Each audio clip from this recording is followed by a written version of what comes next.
My name is Robert Mazer. I spent 2 years undercover, laundering tens of millions of dollars for Pablo Escobar's cartel. This is how crime works. However, much like money laundering itself, Tersangka tindak pidana pencucian uang atau TPPU. Menurut PPATK, korupsi dan narkotika menjadi dua sumber terbesar pencucian di Indonesia. This is it. This is what you've been working for. Dan aksi pencucian uang dari kasus judi online. Is at the heart of international money laundering, a place to easily hide and spend astronomical sums of cash.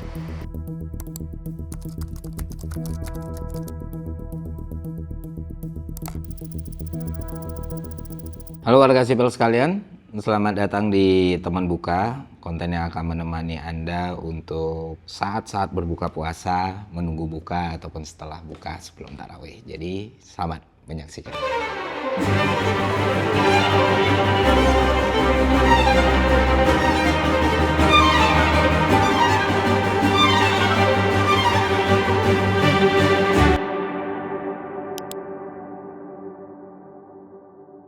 Basically konten ini teman makan sih sebenarnya, cuman dimodifikasi aja namanya karena ini kan bulan Ramadan, jadi yang menjalankan selamat menjalankan ibadah puasa ya. Semoga terus diberi kekuatan dan kesabaran teman-teman. Dan kali ini kita akan menceritakan sesuatu yang menurut gue ringan ya, karena ini bukan doku vlog, jadi obrolan aja supaya bisa menambah khasanah kita semua lah soal cuci uang atau money laundering. Ya, dasarnya gue ngambil tema ini karena beberapa waktu yang lalu sempat di media sosial, di Twitter kalau nggak salah, gue dituduh melakukan praktek cuci uang dan menjadi seorang operator cuci uang. Nah, kalau tuduhan dan fitnah kayak gitu, ya udah biasa aja gitu.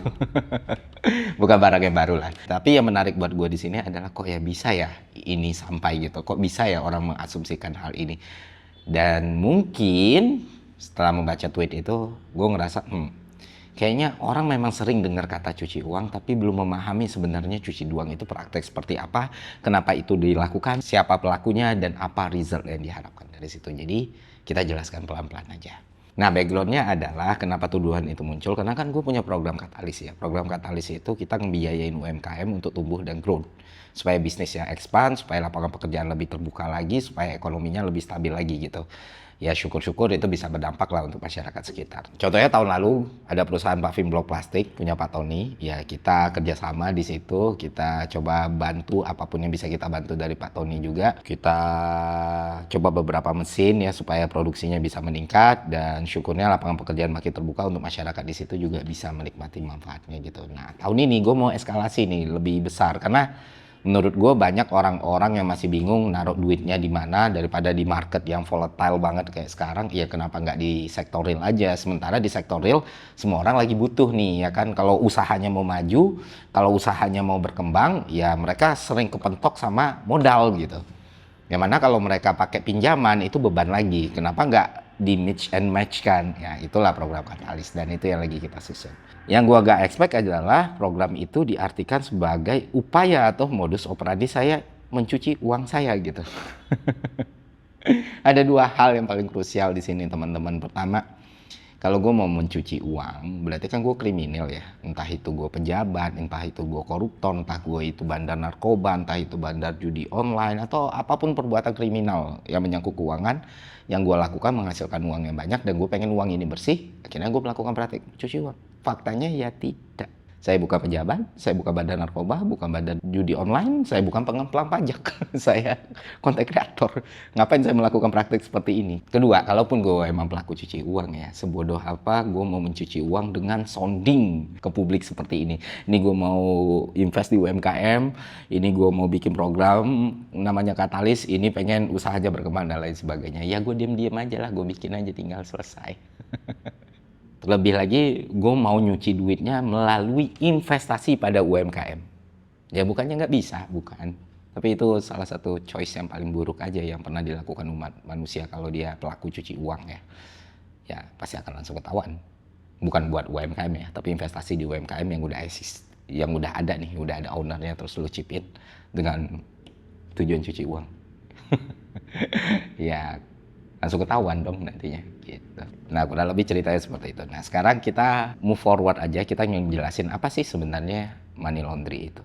Oke teman-teman, money laundry itu adalah praktek yang dilakukan oleh seorang kriminal. Ya gue bisa bilang kriminal ya. Entah itu ngemplang pajak, koruptor, bandar narkoba, bandar judi. Pokoknya uangnya itu bersumber dari sesuatu yang salah gitu kan.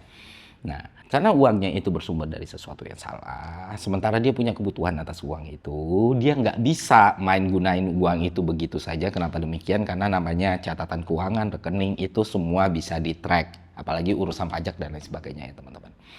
Dia butuh satu wadah supaya uang dia yang buruk ini, uang hasil kriminal ini bisa muncul atau bisa jadi sesuatu yang seakan-akan berasal dari bisnis yang sehat atau barang yang sehat atau produk yang sehat gitu. Sehingga praktek kriminal dia itu nggak bisa dilacak. Karena yang paling mudah untuk melacak tindakan kriminal adalah follow the money teman-teman. Ya kan? Kalau lu mau ngecek orang ini penjahat atau tidak, lu mau ngecek perbuatan dia selama ini seperti apa, ya track aja uangnya gitu. Karena jalur ini yang paling gampang untuk menemukan seorang penjahat dan tindak kejahatan, maka perlulah uang itu dicuci. Maka terciptalah modus cuci uang. Jadi kata kuncinya kriminal, pembersihan, sama wadah.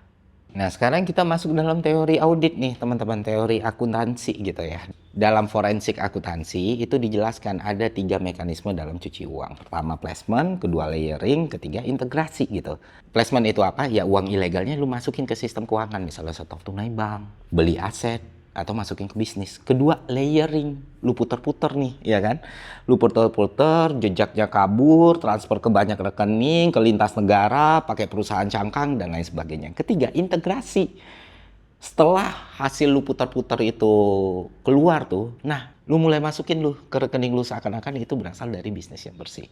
Nah 3 inilah fondasi utama dalam melakukan praktek money laundering teman-teman. Dan ini secara hukum diatur di Undang-Undang Nomor 8 Tahun 2020. Di situ dijelasin bahwa pencucian uang adalah upaya menyembunyikan atau menyamarkan asal-usul harta yang diduga hasil tindak pidana supaya terlihat sah. Nah begitu kurang lebih apa yang dimaksud dengan cuci uang. Jadi kita sering dengar kata cuci uang, kan kita belum tentu memahami apa sih sebenarnya cuci uang itu. Jadi nggak semua investasi itu cuci uang. Balik lagi uangnya yang digunakan seperti apa. Dari program-program yang pernah gue buat, misalnya beasiswa, itu sumber uangnya jelas. Dari tahun 2021 gue buat dari mulai AdSense, jualan kaos dan lain sebagainya. Dan gue sangat transparan untuk itu. Begitu juga program yang lain. Jadi ya itu teman-teman soal cuci uang ini. Nah sekarang kenapa UMKM itu merupakan pilihan yang buruk? Gini, gue nggak bilang itu nggak bisa sama sekali ya, tapi mati konyol. Kalau lu pelaku tindak pidana gitu ya, atau lu pelaku kriminal gitu, mencuci uang lu dengan berinvestasi pada UMKM yang sudah ada. Oke, misalnya kalau lu mau buat coffee shop gitu banyak, itu lebih nggak bodoh lah daripada lu investasi ke coffee shop punya orang gitu. Kenapa demikian? Karena yang namanya UMKM itu kan dikunci sama aturan 4,8 miliar. Terus dikunci sama aturan 0,5 gitu kan, pajak. Terus udah punya owner sendiri. Belum tentu semua owner itu mau menerima cuci uang dari lu karena mereka nggak mau terlibat masalah dan lain sebagainya. Terus yang namanya UMKM, transaksi keuangannya kan relatif sederhana ya. Dan salah satu elemen cuci uang yang paling penting itu kan layering. Kalau itu terlalu sederhana, terlalu simple ya layeringnya nggak bisa dilakukan dong dan lu bakal langsung ketahuan gitu. Nah lebih make sense lu buat UMKM-nya sendiri dan itu pun masih sangat beresiko tinggi. Jadi makanya gue bilang itu adalah tindakan yang bodoh sekali. Apalagi kalau lu mikir logiknya ya, yang mau lu cuci itu 100 miliar misalnya. Sedangkan UMKM kan cuma bisa 4,8 miliar tuh omset batas tingginya UMKM untuk disebut UMKM. Wah bisa aja lu investasi ke 100 UMKM bang. Ya semakin banyak tempat yang lu investasikan dari uang haram ini, semakin banyak juga celah lu untuk diperiksa. Semakin banyak juga biaya yang lu keluarkan, semakin banyak juga celah administrasinya, dan lu nggak akan bisa nge-keep sebanyak itu. Makanya para pencuci uang yang ulung itu nggak pernah berinvestasi pada UMKM. Mereka akan bikin perusahaan cangkang, mereka bakal main ekspor impor, mereka bakal masuk ke dunia kripto. Ya, ada yang tahu Tornado Cash, ya kayak gitulah.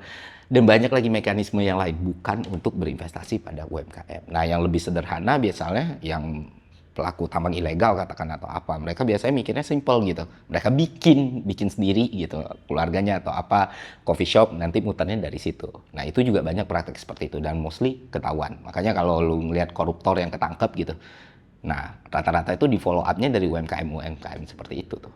Dan dari yang gue pahamin, dari yang gue pelajari selama pengalaman gue di dunia keuangan ya memang itu modus operandi yang sudah jamak dan orang-orang lain juga paham. Makanya bukannya nggak bisa dilakuin, tapi ini akan sangat-sangat gampang untuk di-tracking. Nah, ada pertanyaan menarik lagi nih. Bang, kalau skalanya lebih kecil, 100-200 juta, kan bisa juga cuci duit. Gini teman-teman, ada threshold tertentu kenapa lu harus melakukan tindak pidana pencucian uang ini. Artinya uangnya udah banyak banget dan udah bingung mau diapain gitu. Dan kenapa ini dilakukan? Untuk menghindari tindakan kriminal lu, balik lagi ke esensi dasar, di tracking by transaksi lu gitu. Nah, sistem AML kita itu aware-nya nggak dinilai segitu, bos. Jadi kalau lu masukin 100-200 juta dengan niat cuci uang, katakan lu pengedar narkoba dapat duit dari bandar, terus dapat duit 100 juta gitu kan. Lu masukin investasi atau lu beli mobil second, ya sama-sama akan ketahuan.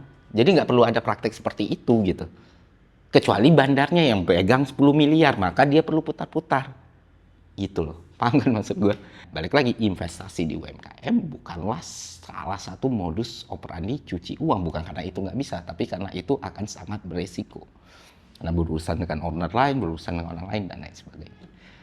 Oke, itu aja teman buka kali ini. Selamat berbuka. Sampai jumpa di teman buka selanjutnya. See ya.